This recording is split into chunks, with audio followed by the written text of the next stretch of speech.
สหพันธ์แม่หญิงแขวงพงศดีเปิดกล่องประชุมคณะกรรมการเพื่อความก้าวหน้าของแม่หญิงแม่เด็กตอนเช้าวันที่3กรกฎาคม2026นี้ที่ห้องประชุมชั้น3สำนักงานปกครองแขวงทางสหพันธ์แม่หญิงแขวงได้จัดกล่องประชุมคณะกรรมการเพื่อความก้าวหน้าของแม่หญิงแม่เด็กแขวงพงศดีการจัดตั้งปฏิบัติเวียกงานประจำ6เดือนต้นปีและทิศทางแผนการ6เดือนท้ายปี2026โดยการเป็นประธานของท่านอูคำตุลพันธ์รองประธานคณะกรรมการปกครองแขวงผู้สินำเวียกงานของเขตวัฒนธรรมสังคมคันแขวง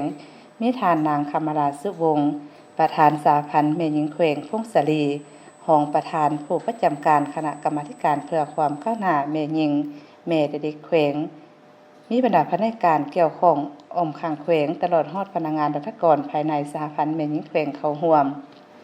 ท่านอูคำตุลพันธ์รองประธานคณะกรรมการปกครองแขวง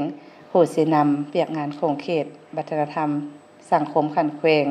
มีคำเห็นและกล่าวเปิดกองประชุม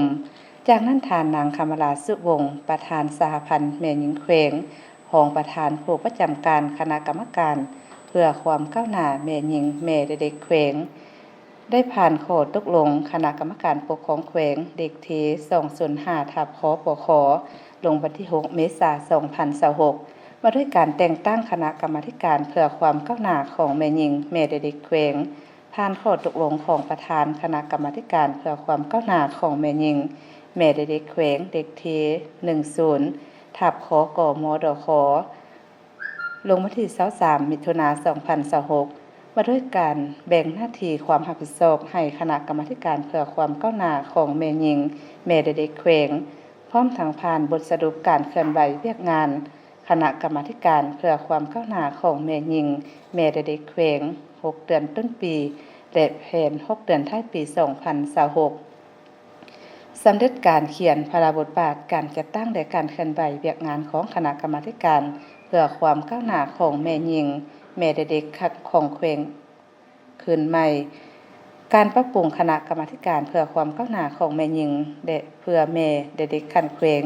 ออกข้อตกลงคณะกรรมาธิการกรรมการปกครองแขวงเด็กเท205ทับขปข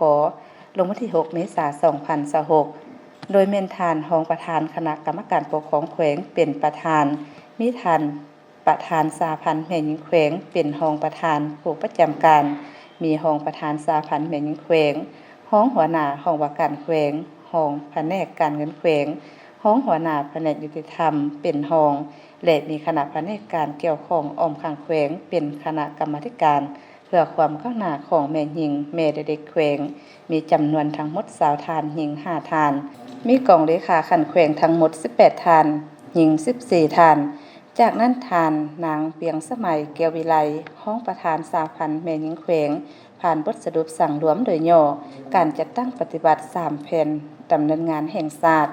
แผนดำเนินงานแห่งชาติเพื่อความเสมอภาคหญิงชาย5ปีครั้งที่4 2021-2025และทิศทางแผนการ5ปีครั้งที่5 2026-2030แผนดำเนินงานแห่งชาติเพื่อป้องกันและลดละความรุนแรงต่อแม่หญิงและความรุนแรงต่อเด็ก5ปีครั้งที่2 2021-2025และทิศทางแผนการ5ปีครั้งที่3 2026-2030แผนดำเนินงานแห่งชาติเพื่อแม่และเด็ก5ปีครั้งที่3 2021-2025และทิศทางแผนการ5ปีครั้งที่4 2026-2030ผ่านมติตกลงว่าด้วยการจัดตั้งและการเคลื่อนไหวเวียกงานคณะกรรมาธิการเพื่อความก้าวหน้าของแม่หญิงพร้อมทางประกอบคำคิดคำเห็นอย่างกงไปกงมา